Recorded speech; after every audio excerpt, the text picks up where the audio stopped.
नहीं नहीं, एक सेकंड नहीं थोड़ा नहीं कोई बात नहीं, सबको रेडी करने दो, आराम से सर कल कैबिनेट मीटिंग हुआ था. Yesterday you had a cabinet meeting. What were the discussion for the reformation of PSSC and what about the officers involved? Will they be terminated and what is the result? What will be the results?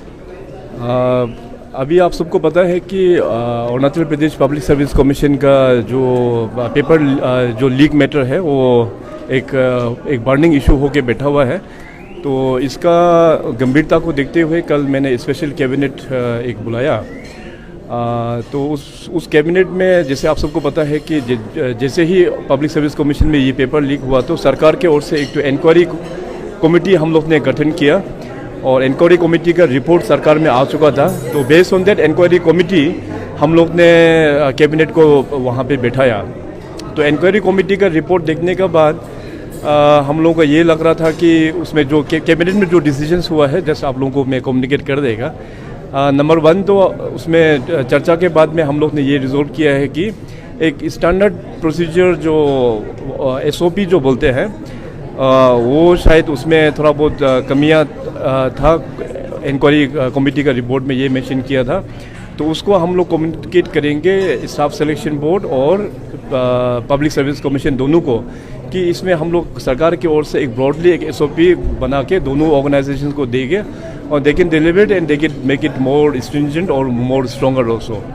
और number 2 में ये है कि अभी unfortunately जब staff selection board भी गठन हुआ था तो शुरुआत में करप्शन प्रैक्टिस आ गया. एंड पब्लिक सर्विस कमीशन में अब ये जो रिसेंट पेपर लीक के बाद में पता चल रहा है कि शायद पहले भी 2014 में भी कुछ इस कारण से कुछ हुआ था.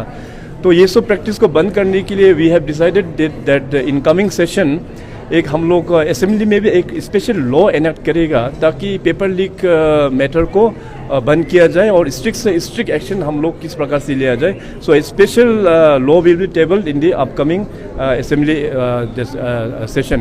लेकिन तो हर क्वेश्चन जो पब्लिक है वो सेटिस्फाइड नहीं है.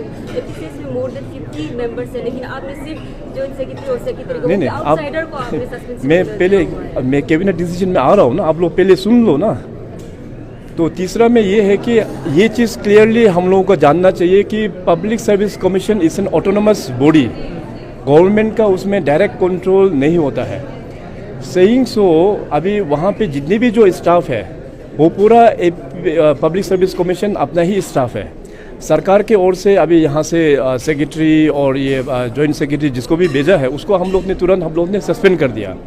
अभी सरकार जो है पब्लिक सर्विस कमीशन का स्टाफ को इसलिए सस्पेंड कर नहीं पाता है क्योंकि उनका कारण अलग है.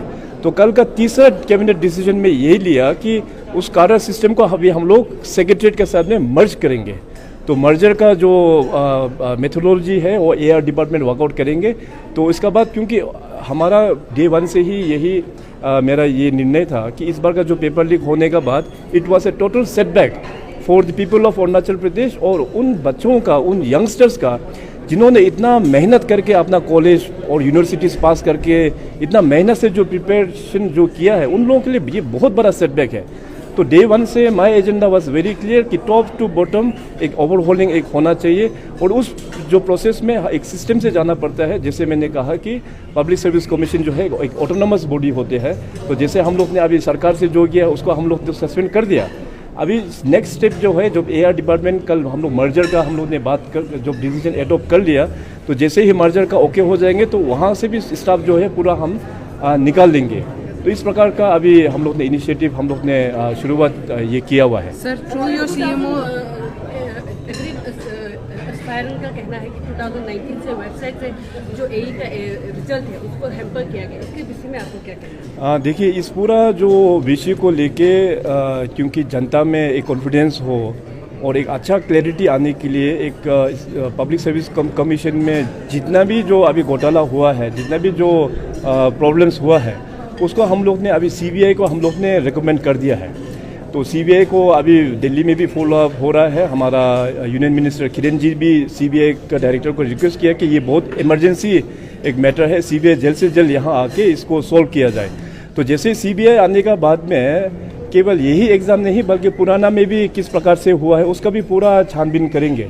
तो सीबीआई का रिपोर्ट एक बार आने के बाद इसका बाद हम लोग इसको एक अच्छा रिफॉर्म करके एक नया एक हम लोग फिर दोबारा इसको हम लोग खड़ा करेंगे। Sir, through your CMO social site कल फेसबुक में हमने देखा that you have clarified the recent eastern sentinel reports and you have clearly mentioned that it is a false information and politically motivated. Sir, please elaborate on that.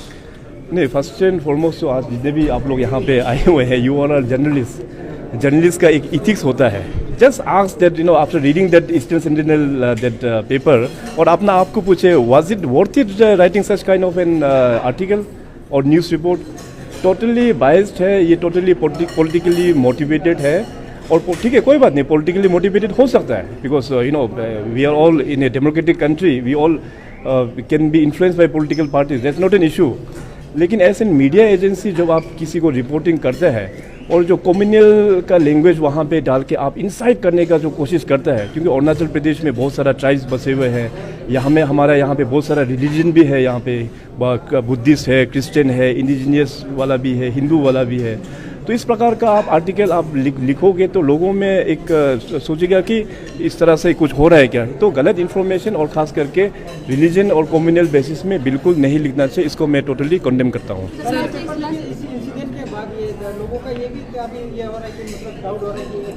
नहीं, देखिए, staff selection board में initially जो problem हुआ था 2018 या जो भी उस ईयर में, तो इसके बाद फिर हम लोग ने वहाँ पे देखा तो वहाँ पे एसओपी वगैरह ठीक नहीं था।